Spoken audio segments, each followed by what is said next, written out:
पुराने समय की बात है। अल्प राज्य के पास एक बड़ा सा जंगल था।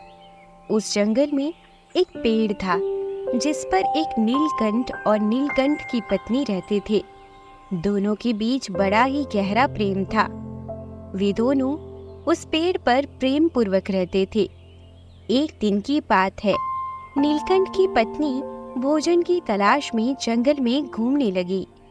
काफी देर तक शिकार ढूंढने के बाद भी जब उसे कुछ न मिला तो उसे एक गोबर खाने वाला कीड़ा दिखाई दिया जो देखने में बहुत ही बड़ा था। नीलकंठ की पत्नी ने सोचा, आज भोजन में मुझे कुछ मिला तो नहीं है, तो क्यों न इस कीड़े को ही खा लिया जाए। इतना सोचने के बाद नीलकंठ की पत्नी उस कीड़े के पास जाती है और जैसे ही वह उस कीड़े को अपना शिकार बनाने वाली होती है, तभी वह गोबर का कीड़ा एक मनुष्य के रूप में बदल जाता है। उसने देखा कि कीड़ा एक दिव्य राजा के रूप में परिवर्तित हो जाता है। यह देखकर वह नीलकंठ की पत्नी बड़ी हैरान थी। राजा तो वहां से चला गया। फिर नीलकंठ की पत्नी भी किसी तरह से भोजन की व्यवस्था करके अपने पेट पर वापस लौट आई। नीलकंठ की पत्नी यह बात अपने पति नीलकंठ से कहती है, स्वामी, आज मैंने जंगल में एक बड़ी ही विचित्र घटना देखी जिसे देखकर मैं बहुत आश्चर्यचकित हूँ। प्रिय, तुमने ऐसा क्या देख लिया जिसे तुम विचित्र बता रही हो? स्वामी, आज मैंने एक जगह पर एक बड़ी ही विशाल शरीर वाला कीड़ा देखा। मैं कीड़े को भोजन बनाने के लिए जैसे ही आगे बढ़ी तो वह कीड़ा एक राजा के रूप में बदल गया। यह बात मेरी समझ में नहीं आई कि अगर वह कीड़ा था तो राजा कैसे बन गया, और अगर वह कोई राजा था तो कीड़ा कैसे बन गया। नीलकंठ अपनी पत्नी की इतनी बात सुनने के बाद जोर जोर से हंसने लगा और कहने लगा, हे प्रिय, मुझे लगता है कि जंगल में आज तुमने राजा तेज प्रताप को देख लिया है, जो इसी देश का राजा है। नीलकंठ की बात सुनकर उसकी पत्नी और भी हैरान हो जाती है। नीलकंठ की पत्नी कहने लगती है, स्वामी, राजा तेज प्रताप ने ऐसे कौन से बुरे काम कर दिए जिससे उनको कीड़ा बनना पड़ा। वो इस तरह आत्मगति को क्यों प्राप्त हुए। हमने तो सुना है कि हमारे राज्य के राजा तो बड़े ही धर्मात्मा है। बिना दान पुण्य के तो वह भोजन भी नहीं करते। फिर उनसे ऐसा कौन सा पाप हो गया। प्रिय, राजा का स्वभाव ही उसके लिए मुसीबत बन गया, क्योंकि वे अत्यंत दानी धर्मात्मा है। एक दिन उन्होंने ऐसा दान कर दिया जिसके कारण उन्हें कीड़े की योनि में भोगनी पड़ी। स्वामी, मेरी समझ में कुछ भी नहीं आया।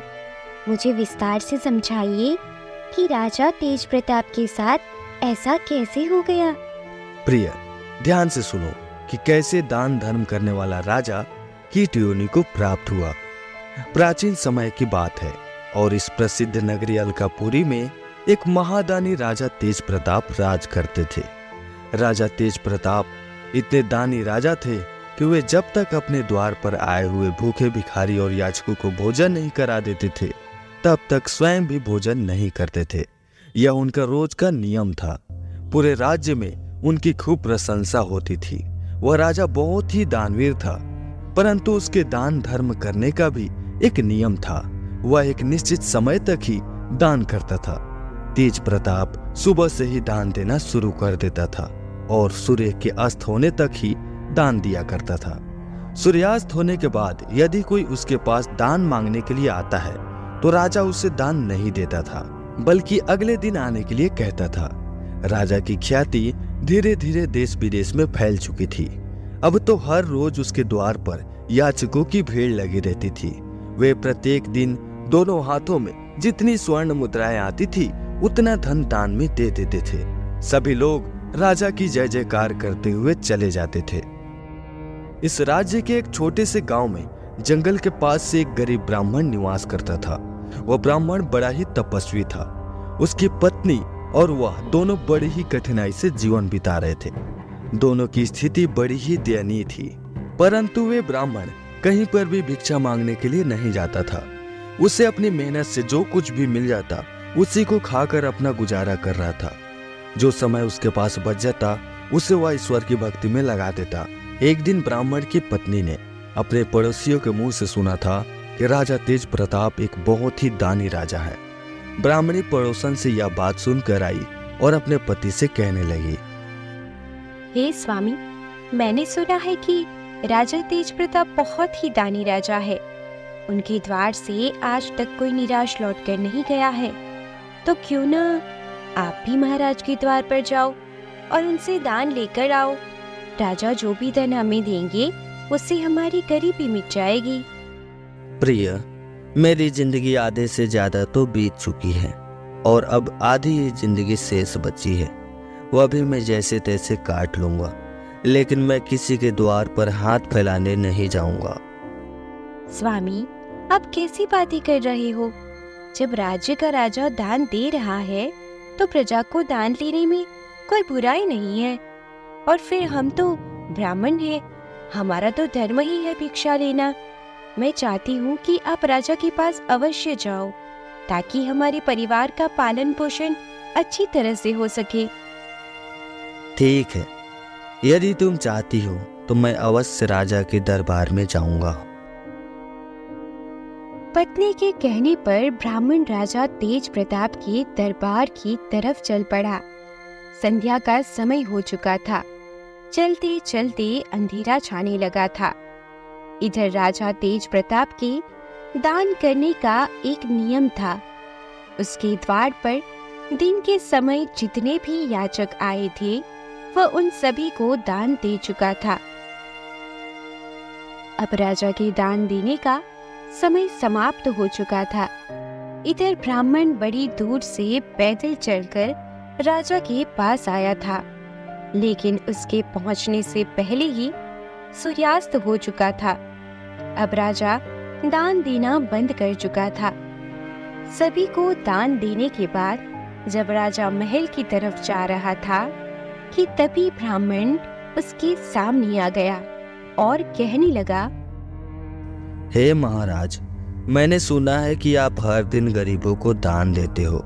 मैं भी एक गरीब ब्राह्मण हूँ। मैं काफी दूर से चलकर आपके पास आया हूँ। कृपया मुझे भी दान दीजिए।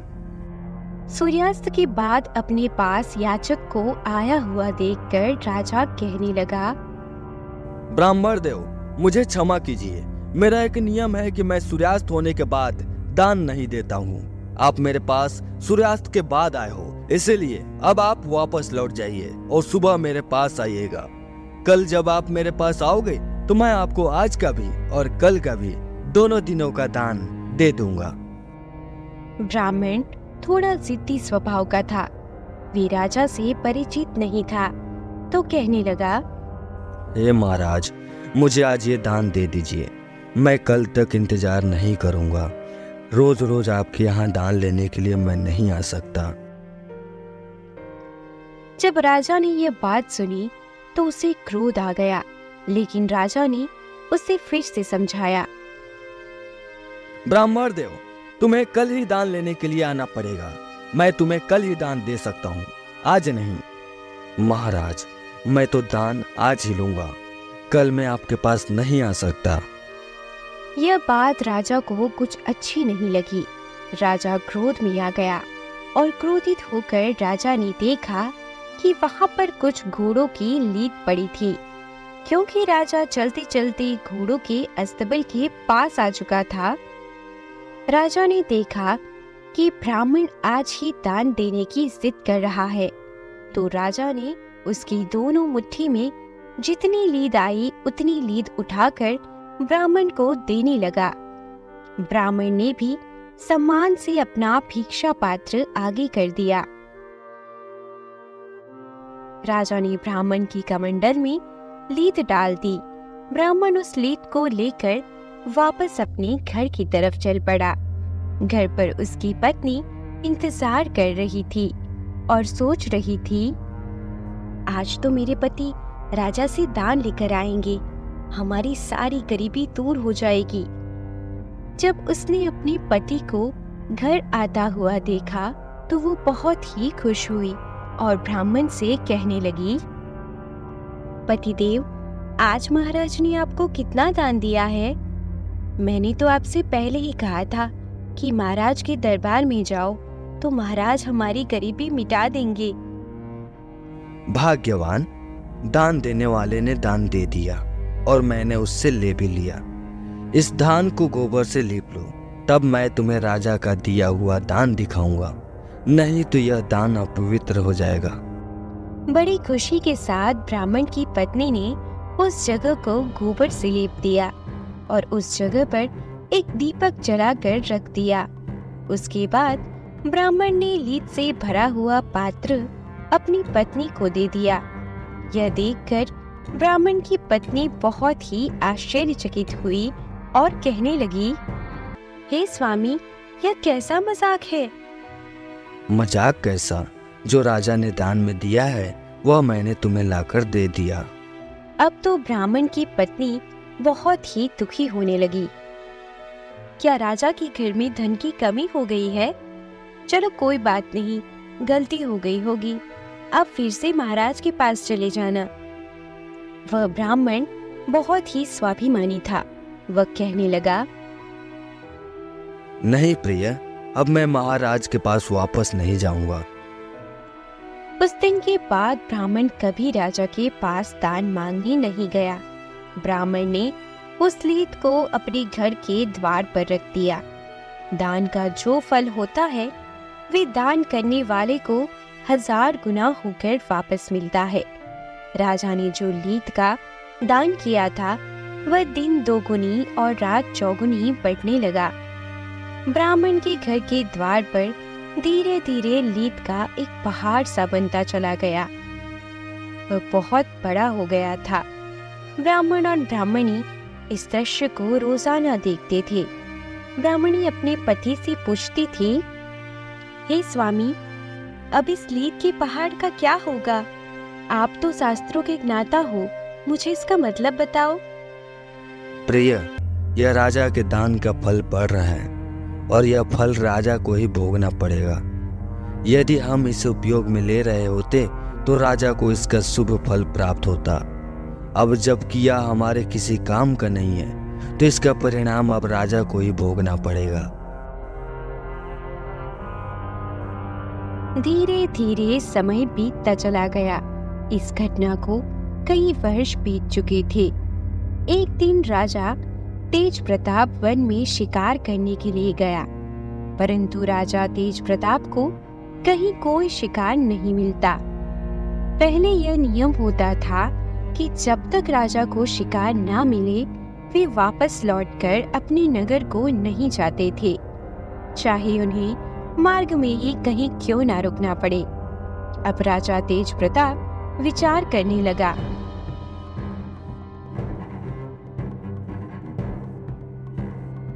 शाम का वक्त हो गया है और सूर्यास्त होने के बाद किसी जीव को सताना क्षत्रिय का धर्म नहीं होता।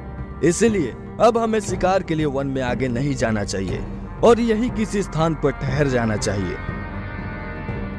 राजा जंगल में अपने रुकने का स्थान ढूंढने लगा। स्थान ढूंढते ढूंढते राजा उस ब्राह्मण के घर पहुंच जाता है जिससे राजा ने वर्षों पहले लीद का दान किया था।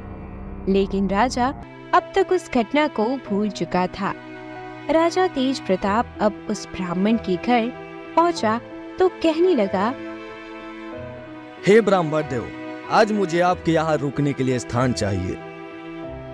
राजा की बात सुनकर ब्राह्मण ने कहा, ठीक है महाराज, आपका हमारी कुटिया में स्वागत है। जो भी रूखा सूखा होगा उसे हम आपका सत्कार करेंगे। राजा को ब्राह्मण पहचान नहीं पाया और ना ही ब्राह्मण ने राजा को पहचाना। राजा उस रात ब्राह्मण की कुटिया में ठहर गया। ब्राह्मण के पास जो भी रूखा सूखा था वे उसने राजा को भोजन के रूप में दिया। भोजन करने के बाद राजा ने रात वहीं बिताई और जब सवेरा हुआ तो राजा की नजर ब्राह्मण की कुटिया के बाहर उस लीद के ढेर पर पड़ी।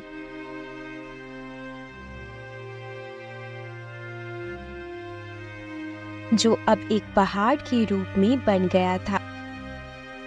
उस लीद के पहाड़ को देखकर राजा ब्राह्मण से पूछने लगा, हे ब्राह्मण देव, आपकी इस कुटिया के बाहर यह घोड़े की लीद से बना हुआ पहाड़ है, जबकि आपकी कुटिया में तो कोई घोड़ा ही नहीं है। क्या सचमुच आपके पास इतने सारे घोड़े हैं? हम तो पूजा पाठ तप साधना करने वाले ब्राह्मण हैं, हमें भला घोड़ों से क्या काम। तो फिर आपके घर के बाहर यह लीद का पहाड़ कैसा है? ब्राह्मण ने समझाते हुए कहा, यदि आप जानना चाहते हैं यह लीद का पहाड़ क्यों है, तो इसके पीछे एक बहुत बड़ा रहस्य छुपा है। अब तो उस रहस्य को जानने की राजा की उत्सुकता बढ़ गई। कई साल पहले की बात है, मेरी पत्नी ने मुझे जबरदस्ती राजा के यहाँ दान लेने के लिए भेजा था। वह राजा बहुत ही दानी धर्मात्मा है। वह रोजाना 1.25 मन सोने का दान करता था। तो अपनी पत्नी के कहने पर मैं राजा के पास दान लेने के लिए चला गया। मेरे पहुंचने पर पता नहीं क्यों राजा ने मुझे दान देने से इनकार कर दिया। इसके पीछे की वजह तो मैं नहीं जानता कि राजा ने ऐसा क्यों किया। जब मैं उनसे दान लेने की जिद कर रहा था तो वह मुझे अगले दिन आने के लिए कह रहे थे, लेकिन मैंने राजा की बात नहीं मानी और जब मैं दान लेने की जिद करने लगा तो राजा ने क्रोध में आकर मेरे कमंडल में घोड़े की लीद डाल दी। मैंने राजा का वैधान स्वीकार कर लिया।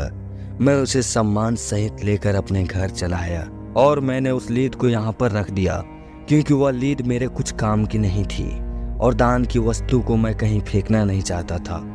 हे ब्राह्मण देव, राजा ने तो तुम्हें थोड़ी सी लीद दान में दी होगी, पर यह इतना बड़ा पहाड़ कैसे बन गया? महाराज, वेद पुराण यह कहते हैं कि जो आदमी जितना दान देता है उसका 1000 गुना फल उसे वापस मिलता है। राजा का वह दान समय के साथ साथ बढ़कर हजारों गुना बढ़ गया है। अब अपने उस दान का फल राजा को खुद ही भोगना पड़ेगा, क्योंकि हमने उसके दिए हुए दान को अपने उपयोग में नहीं लिया।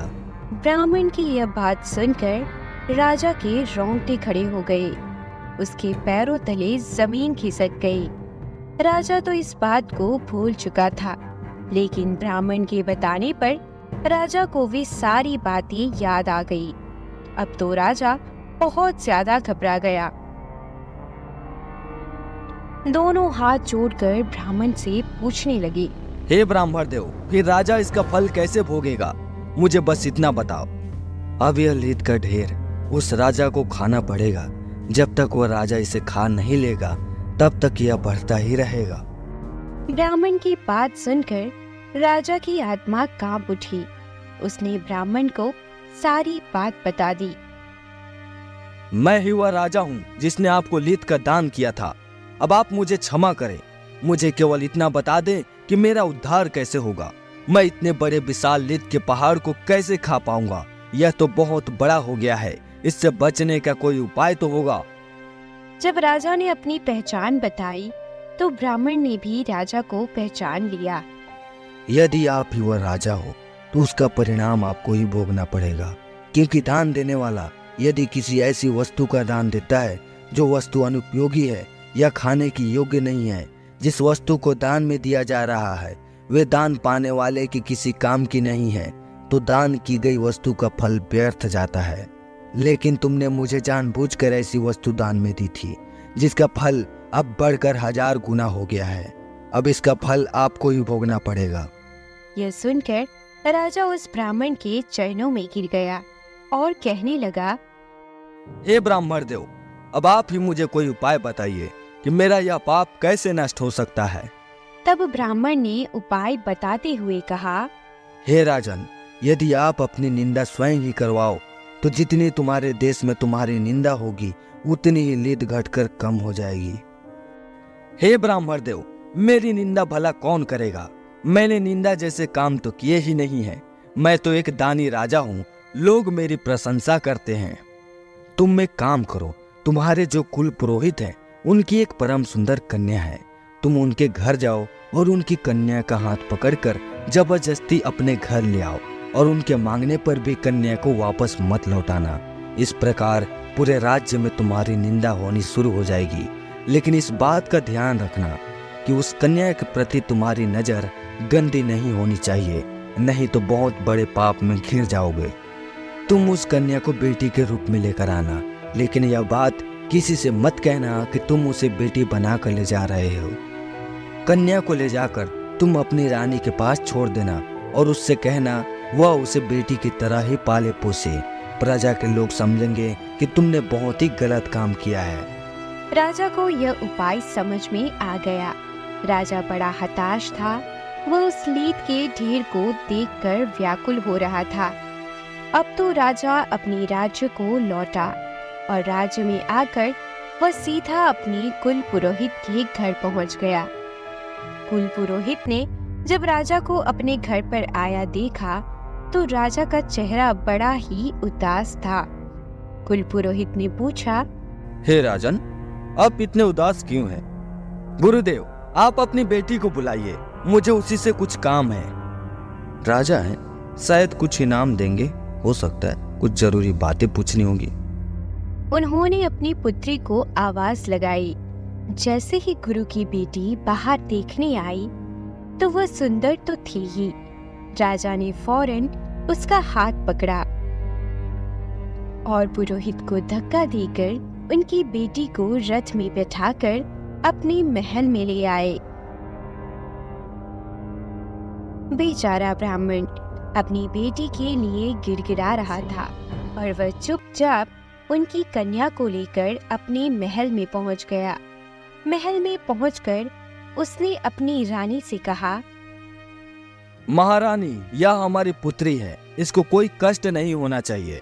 इसे बड़े प्रेम से पुत्री की तरह रखना है और यह बात तुम्हें बाहर किसी को नहीं बतानी है। महाराज, आप इसे यहाँ लेकर क्यों आए हैं? ये आपके गुरु की बेटी है, आप ऐसा कैसे कर सकते हैं? तुम्हें इस बात से कोई मतलब नहीं है कि हम इसे क्यों लेकर आए हैं। तुम चुपचाप तमाशा देखती जाओ। जो मैं कर रहा हूँ अपने उद्धार के लिए कर रहा हूँ। जब राजा अपने गुरु की कन्या को अपने महल में लेकर आ रहा था तो पूरे नगर के लोगों ने उसे देखा था। उस समय तो किसी ने कुछ नहीं कहा, लेकिन धीरे धीरे राजा की बुराई होने लगी। पूरे राज्य के लोग राजा की निंदा करने लगे। हमारा राजा तो बहुत ही भ्रष्ट व्यक्ति है, जिसने अपने गुरु की बेटी को पत्नी बनाकर जबरदस्ती अपने महल में रखा है। यह राजा तो बहुत ही नीच है। यह लोगों को दान देकर केवल दिखावा कर रहा है। इस प्रकार पूरे नगर में राजा की बुराई होने लगी। सब लोगों का यही कहना था कि ऐसे राजा का क्या भरोसा जो अपने गुरु का ही नहीं हुआ। इधर राज्य के नगर में जैसे जैसे राजा की निंदा हो रही थी, वैसे वैसे ब्राह्मण के घर के द्वार पर वह लीद का ढेर कम होता जा रहा था। जो लोग राजा की निंदा कर रहे थे, वह लीद के उस ढेर में राजा के हिस्सेदार बनते जा रहे थे। वह लीद का ढेर बहुत ही कम हो गया और जितनी लीद राजा ने दान में दी थी, उतना ही ढेर वहां पर रह गया। राजा जब कुछ दिनों के बाद वहां आया तो देखा कि ब्राह्मण के घर के आगे लीद का ढेर अब थोड़ा सा ही बचा है। परंतु नगर में राजा का यह हाल हो गया था कि राजा जिस भी रास्ते से गुजरता, लोग उसे घृणा की दृष्टि से देखते थे। राजा जब उस ब्राह्मण के द्वार पर पहुंचा तो उसने देखा कि लीद का ढेर केवल उतना ही बचा था जितना उसने दान में दिया था। यह देखकर राजा बहुत ही खुश हुआ। वह ब्राह्मण के चरणों में गिर पड़ा और बोला, आपने पहाड़ जैसी लीद का ढेर तो खत्म करवा दिया।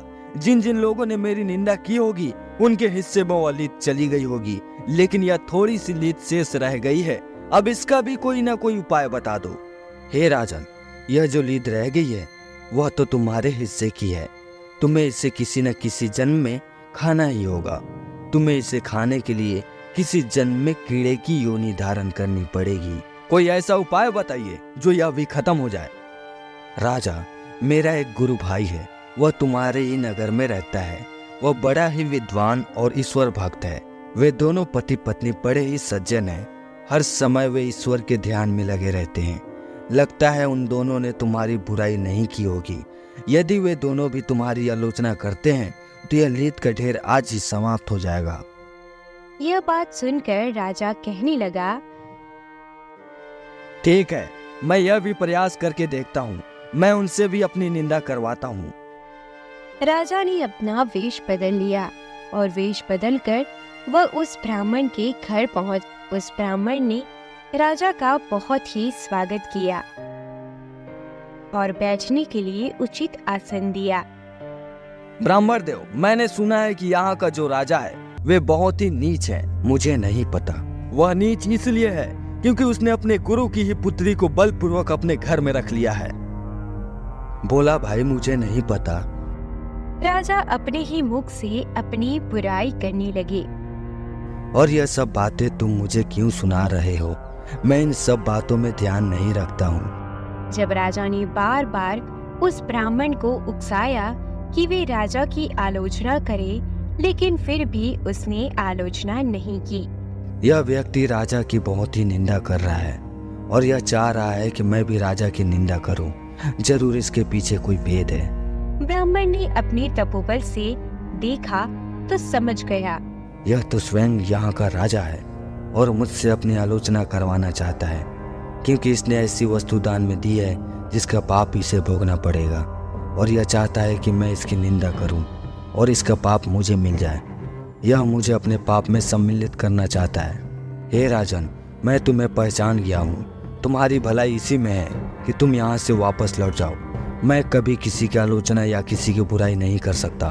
तुम्हारा पाप तुम्हें ही भोगना पड़ेगा। इस तरह से ब्राह्मण ने फटकार लगाकर राजा को वहां से भगा दिया।